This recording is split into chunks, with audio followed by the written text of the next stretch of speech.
तुम्हारे बाप की है ये अकूत धन संपदा।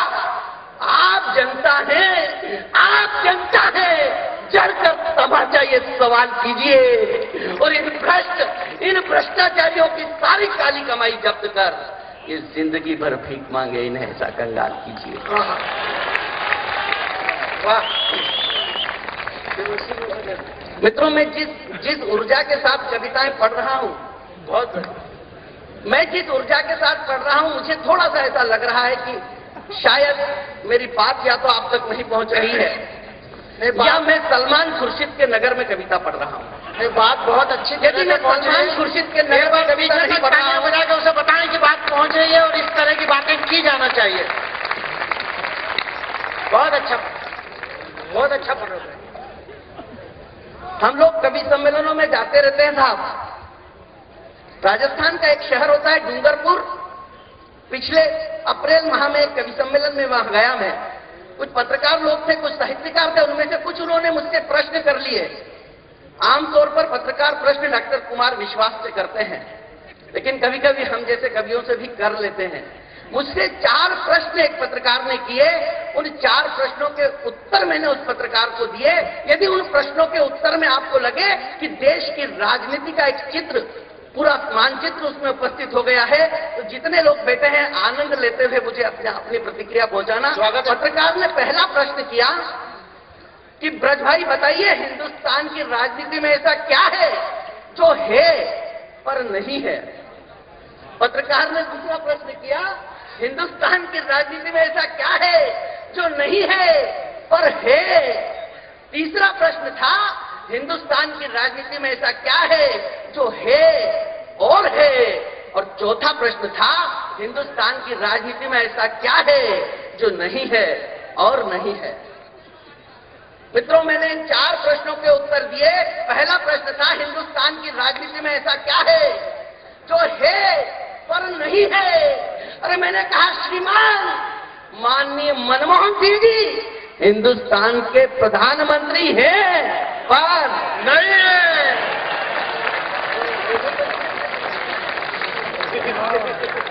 दूसरे प्रश्न का उत्तर देने की हिम्मत करता हूं, समर्थन करना।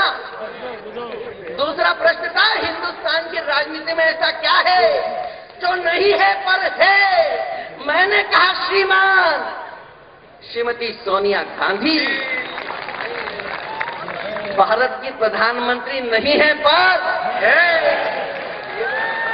देखिएगा, आप तालियां नहीं बजाएंगे तो मेरा लिफाफा पक्का नहीं होगा। मैं आपके मन की बात कर रहा हूं साहब। तीसरा प्रश्न था, हिंदुस्तान की राजनीति में ऐसा क्या है जो है और है। मैंने कहा, श्रीमान माननीय नरेंद्र मोदी प्रधानमंत्री पद के दावेदार हैं और हैं। चौथे प्रश्न का उत्तर देता हूं, आनंद लीजिएगा। चौथा प्रश्न था, हिंदुस्तान की राजनीति में ऐसा क्या है जो नहीं है और नहीं है। मैंने कहा, श्रीमान माननीय लाल कृष्ण जी आडवाणी के भाग्य में।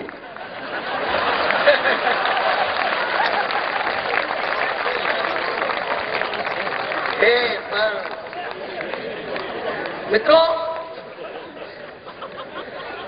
4 पंक्तियां रखना चाहता हूं, आपसे जुड़ने की कोशिश कर रहा था। रात के 11:35 हो रहे हैं।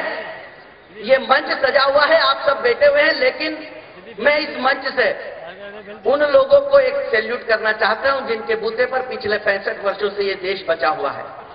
देश की सीमा पर खड़े वो नौजवान जो रात के 11:35 पर अंधेरे में एक गोली कहीं से भी आकर उनका काम तमाम कर सकती है। मैं उन नौजवानों तक इस जांजगीर, नेला जांजगीर के मंच से 4 पंक्तियां पहुंचाना चाहता हूं। उनका व्यक्तित्व क्या होता है कि आंख में अंगार, श्वासों में तूफान मचलते हैं।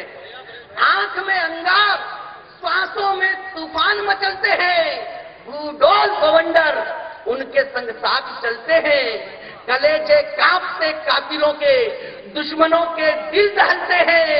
वो जिधर मुड़ जाते उधर नए दिनमान निकलते हैं। कोई उन्हें फौजी, कोई सैनिक, कोई वीर जवान कहता है, और ये कलम का सिपाही तो उन्हें शेरे हिंदुस्तान कहता है। वाह वाह वाह। मित्रों, उनका चरित्र मैंने आप तक पहुंचा दिया। मैं आपका चरित्र 4 पंक्तियों में आप तक पहुंचाता हूं। स्वागत है। पिछले दिनों पाकिस्तान में एक डॉक्टर को 33 वर्ष की सजा सुनाई गई, और सिर्फ इसलिए सुनाई गई कि उस डॉक्टर ने एक आतंकवादी ओसामा बिन लादेन का पता अमेरिका को बताया था। तब आपका चरित्र बताता हूं कि दीप जलाते हैं धरा पर, अंधियार नहीं करते। वाह। दीप जलाते हैं, हम दीप जलाते हैं धरा पर, अंधियार नहीं करते। अरे दंड देते हैं, हत्यारों की जय जयकार नहीं करते।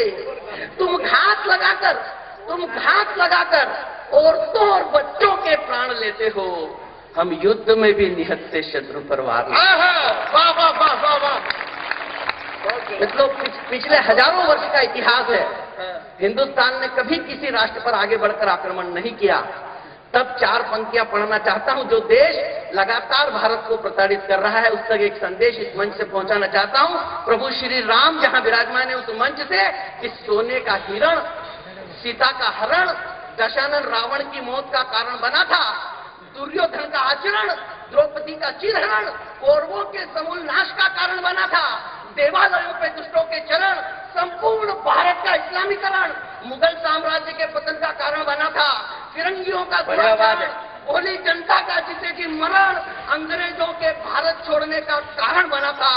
कल यदि इतिहास के कहे तो कोई अचरज की बात नहीं होगी कि आतंक का विस्तारीकरण, निहत्ते निर्दोष भारतीयों का बार बार मरण उस आतंकी पाकिस्तान के जड़ामूल खोलने का कारण बना। मित्रों, एक रचना पढ़ने का मन है मेरा। एक छोटी सी रचना आपके बीच खड़ी करना चाहता हूं। आदरणीय कुमार विश्वास बैठे हुए हैं। ये वो काम कर रहे हैं जो देश को करना, ये वो नहीं कहते कि ये ऐसा हुआ, ये कहते हैं कि ये करो। जो कहते हैं कि ये करो, मैं वही बात करने की कोशिश कर रहा हूं कि ये समय नहीं है बेशर्मी से हंसने और खिलखिलाने का। ये समय नहीं है चौपालों पर बैठ ही बतियाने का। ये समय नहीं है संग टीवी के नैन लड़ाने का। ये समय नहीं है संगीत की स्वर लहरियों में खो जाने का। ये समय नहीं है मदिरा के प्यालों में डूब जाने का। और ये समय नहीं है रूपसी के अधरों से मधु चुराने का। ये समय है भारत माता की जय बोल, वंदे मातरम गाने का। ये समय है केसरिया बहना बांध समर में कूद जाने का। वाह वाह वाह वाह वाह। एक दृश्य रखता हूं, क्यों ये समय ऐसा है कि धधकती है आग पेट में, 2 जून रोटी को मोहताज है भोला बचपन देश का। धधकती है आग पेट में, 2 जून रोटी को मोहताज है भोला बचपन देश का। लाज बचाने के लिए सिर्फ एक चुनर को तरसता है लाचार यौवन देश का। कानून का पता नहीं मिलता, रोजगार लापता हो गया है। अरे पानी हुआ है महंगा, यहाँ पर आदमी का खून बहुत सस्ता हो गया। वाह वाह वाह। इसलिए कहता हूँ, ये समय नहीं है इन भ्रष्ट नेताओं पर अब और भरोसा जताने का।